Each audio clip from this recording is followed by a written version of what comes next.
से घोषित किया गया है। गिद्धों के संरक्षण के लिए जोड़बीड़ गाढ़वाला जो कि बीकानेर में है। और राजस्थान के रेगिस्तान क्षेत्र में एक पौधा है मोपेन।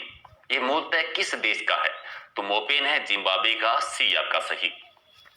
अगला है कि आदिवासियों के हरे सोने के नाम से जाने जाने वाला वर्नियर वृक्ष है वो कौन सा? एक तो आदिवासियों का हरा सोना किसे कहते हैं? बांस को। बांस का सर्वाधिक उत्पादन जो है वो है बांसवाड़ा जिले में, ठीक है। और अभ्यारण्य की पूछे तो सीतामाता अभ्यारण्य यानी दक्षिणी राजस्थान में। स्वतंत्रता सेनानी और राजनीतिक नगेंद्र बालाजी का संबंध है वो कौन से शहर से है? नगेंद्र बालाजी हैं कोटा शहर से। आप बताओ ये कौन थे? पहले कलेक्टर थे, एमपी थे, कौन थे? जो भी थी कमेंट कर देना। अजमेर नगर की स्थापना से पहले अजमेर की चौहानों की राजधानी कौन सी थी? अजमेर की स्थापना 1113 में अजयराज के द्वारा की गई थी। इससे पहले इनकी राजधानी सपादलक्स यानी सांबर वाला क्षेत्र था। एक आपका सही। और धार्मिक स्थलों से जुड़ा पारंपरिक आखेट और वन कटाई निषेध क्षेत्र क्या कहलाता है? यानी कोई भी जो धार्मिक स्थल होता है उसके चारों तरफ हरियाली पेड़ पौधे काटना मनाही होता है, वो ओरण कहलाता है। और बुर क्या है? बुर एक घास का नाम है, पश्चिमी राजस्थान में एक सुगंधित घास का नाम है। तो बी आपका सही। अगला है कि राजस्थान के पश्चिमी भाग में वनस्पति के नष्ट होने का प्रमुख कारण क्या है? वनस्पति नष्ट होने का मेन रीजन है अत्यधिक पशुचारण यानी डी आपका सही। और कठपुतली बनाने में किस वृक्ष की लकड़ी काम में आती है? तो कठपुतली एक लोकनाट्य है जो कि मेवाड़ का प्रसिद्ध है और नट जाति की महिलाएं इसमें दक्ष मानी जाती है। आड़ू वृक्ष की लकड़ी का इसमें यूज किया जाता है। और इनमें से कौन सा त्योहार सावन के महीने में नहीं आता? नागपंचमी है, तीज भी है, रक्षाबंधन भी है, लेकिन जन्माष्टमी नहीं है। ये भाद्रपद कृष्णाष्टमी को आती है। तो डी आपका सही। और लांगुरिया राजस्थान के किस मेले से संबंधित है? देखो लांगुरिया एक गीत का नाम भी है और लांगुरिया एक नृत्य भी है। केला देवी के मेले में होता है और केला देवी का मेला बढ़ता है लक्खी मेला करौली जिले में। करौली की यादवों की कुलदेवी रही है।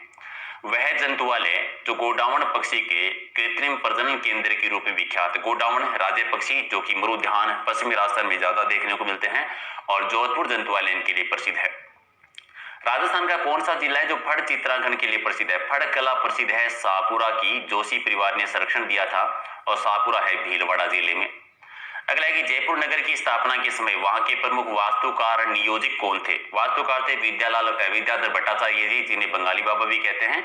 जयपुर की स्थापना की थी स्वाई जयसिंह ने। कब की थी? तिथि डेट आप लिख दो। अगला है कि राजस्थान में सोनाड़ी नस्ल की भेड़ें कहां पर पाई जाती है? एक तो कि सोनाड़ी किसकी नस्ल है? भेड़ की नस्ल है। उदयपुर में, डूंगरपुर में, चित्तौड़गढ़ में, भीलवाड़ा में, बांसवाड़ा में, इन सभी स्थानों पर सोनाड़ी नस्ल की भेड़ें मिलती है। केंद्रीय ऊंट प्रजनन केंद्र कहां पर है? जोड़बीड़ बीकानेर में है। तो सी आपका सही। और इनमें से कौन सा पशु मेला नागौर जिले में आयोजित नहीं होता? ज्यादा पशु मेले नागौर में बढ़ते हैं। रामदेव पशु मेला भी है, बलदेव पशु मेला भी है, वीर तेजाजी पशु मेला भी है, शिवरात्रि पशु मेला नहीं है। सी आपका सही। निम्न में से किसी राजस्थान के कबीर के नाम से जानते हैं? राजस्थान का कबीर कहा जाता है दादू दयाल जी को, जिन्होंने दादू पंथ की स्थापना की थी। वास्तविक नाम इनका महाबली था। राज विनोद की रचयिता कौन है? राज विनोद की रचना की थी वो सदाशिव भट्ट जी ने की थी। एक ग्रंथ है वीर विनोद जो कि श्यामल दास जी के द्वारा लिखा गया था। तो ये अलग याद रखिएगा। राइट आंसर आपका सी है। अगला कि गोविंद गिरी के नेतृत्व में हुए भील आंदोलन को किस नाम से जाना जाता है? गोविंद गिरी के नेतृत्व में भगत आंदोलन हुआ था मानगढ़ पहाड़ी बांसवाड़ा। और एक ही आंदोलन चलाया था मोतीलाल तेजावत जी ने। तो ये भी भील आंदोलन है, तो वो भी याद रखिए। राजस्थान में चावल का सर्वाधिक उत्पादन है वो किस जिले में होता है? सर्वाधिक चावल होते हैं हनुमानगढ़ जिले में। तो डी आपका सही। और संतरा उत्पादन की दृष्टि से राजस्थान का नागपुर कहलाने वाला जिला कौन सा? एक तो कि संतरों का सर्वाधिक उत्पादन कहां पर होता है? झालावाड़ में। राजस्थान का नागपुर किसे कहते हैं? झालावाड़ को। 1938 में जयपुर प्रजामंडल का पहला जो वार्षिक अधिवेशन हुआ था उसकी अध्यक्षता किसने की थी? अध्यक्षता की थी जमनालाल बजाज जी ने। जयपुर प्रजामंडल जो राजस्थान का पहला प्रजामंडल आंदोलन था। और कृषि के साथ साथ पशुपालन व्यवसाय को अपनाया जाता है, वह क्या कहलाता है? कृषि के साथ साथ पशुपालन करते हैं तो मिश्रित कृषि कहलाती है। सी आपका सही। और राजस्थान में सर्वाधिक सकल सिंचाई क्षेत्रफल किस जिले की है? तो सर्वाधिक सिंचाई जो होती है वो गंगानगर जिले में होती है। तो सी आपका सही।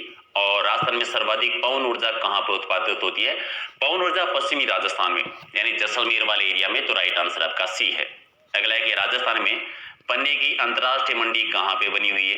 पन्ने की अंतरराष्ट्रीय मंडी है वो जयपुर में है, तो बी आपका सही।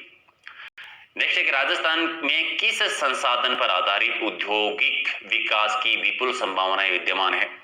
तो खनिज पर आधारित उद्योग जो हैं, खनिज पर आधारित उद्योग जो हैं उनकी संभावनाएं ज्यादा है, तो सी आपका सही। और राजस्थान में गैस पर आधारित नाइट्रोजन उर्वरक सेंटर जो है वो कहां पर है? गैस पर आधारित है वो गड़ेपान में, और गड़ेपान कहां है? कोटा जिले में। कौन सा स्थान है वो नमदा उत्पादन के लिए प्रसिद्ध है? नमदे प्रसिद्ध है नवाबों की नगरी यानी टोंक, तो बी आपका सही। नेक्स्ट है कि प्रधानमंत्री रोजगार सृजन योजना की राष्ट्रीय स्तर पर नोडल एजेंसी कौन सी है? नोडल एजेंसी है खादी ग्रामोद्योग आयोग, तो डी आपका सही।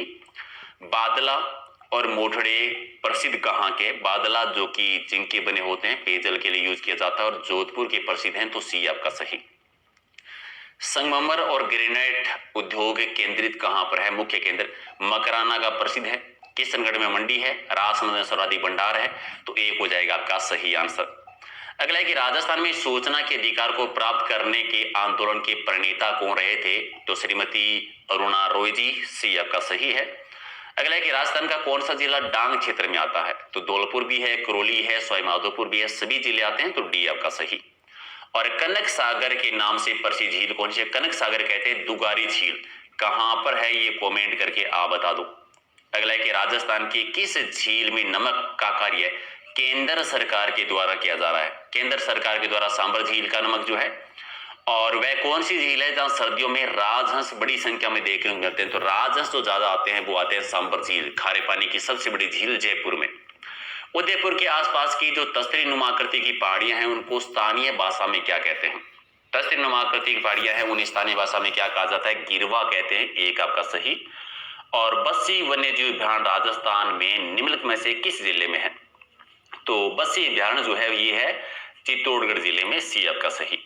चला गया कि रामगढ़ विषधारी वन्यजीव अभ्यारण्य कौन सी जिले में स्थित है? रामगढ़ विषधारी वन्यजीव अभ्यारण्य जो है वो कहां पर बना हुआ है? बूंदी जिले में बना हुआ है, तो राइट आंसर क्या हो जाएगा आपका? सी आपका सही आंसर। निम्नलिखित में से किस प्रकार की मृदाएं लिथोसोल्स भी कहलाती है? लिथोसोल्स मृदा जो है वो किस मृदा को कहा जाता है? पर्वतीय मृदा को कहा जाता है, जो मध्यवर्ती राजस्थान में मिट्टियां पाई जाती है। सर्वाधिक मरुस्थलीय मृदाएं राजस्थान में, सबसे उपजाऊ जो है वो दोमट मिट्टी है और लाल मिट्टी का विस्तार है दक्षिणी राजस्थान में। जाखम, माही और एरो तीनों नदियां निम्नलिखित में से किस जिले का निरूपण करती है? ये तीनों कह सकते हैं प्रतापगढ़ में, ठीक है। माही नदी की सहायक नदियों के तौर पर आती है। छप्पन बेसिन निम्नलिखित में से राजस्थान के किस भौतिक भाग का हिस्सा है? देखो छप्पन बेसिन जो है ये बांसवाड़ा से प्रतापगढ़ के बीच का जो भूभाग है, 56 गांव और 56 नालों का समूह, वो बस छप्पन बेसिन कहलाता है, यानी माही बेसिन का हिस्सा दक्षिणी राजस्थान का। और बूंदी तहसील के लिए कौन सी सिंचाई परियोजना निर्मित की गई है? बूंदी तहसील में गुड़ा परियोजना है, तो डी आपका सही। और चोलिया जलप्रपात के नीचे की ओर राजस्थान में कौन सा बांध पर? चोलिया जलप्रपात चंबल नदी पर है, और इसी के पास बांध बना हुआ है राणा प्रताप सागर बांध, तो सी आपका सही आंसर। कांकरेज जो है वो किसकी एक नस्ल है? कांकरेज गाय की एक नस्ल का नाम है। नेक्स्ट है कि निम्नलिखित में से कौन सी तारीख को विश्व पर्यावरण दिवस के रूप में मनाया जाता है? विश्व पर्यावरण दिवस आता है 5 जून को, यानी सी आपका सही। ओके, नौलखा दरवाजा निम्नलिखित में से राजस्थान के किस किले का भाग है? नौलखा दरवाजा है ये रणथंभौर दुर्ग, जो कि सवाई माधोपुर में बना हुआ है। अच्छा, रणथंभौर दुर्ग की स्थापना किसने की थी? कमेंट करके बताओ जरा। अगला कि निम्नलिखित में से किस विद्वान के अनुसार राजपूतों की उत्पत्ति अग्निकुंड से हुई थी? तो राजपूतों की उत्पत्ति अग्निकुंड से हुई थी ये कवि चंद्रवरदाई के द्वारा, जिनका प्रसिद्ध एक ग्रंथ था पृथ्वीराज रासो। और वालर नृत्य किस जनजाति का एक नृत्य है? तो वालर नृत्य किया जाता है वो ग्रासिया जनजाति के द्वारा किया जाता है, तो राइट आंसर आपका डी।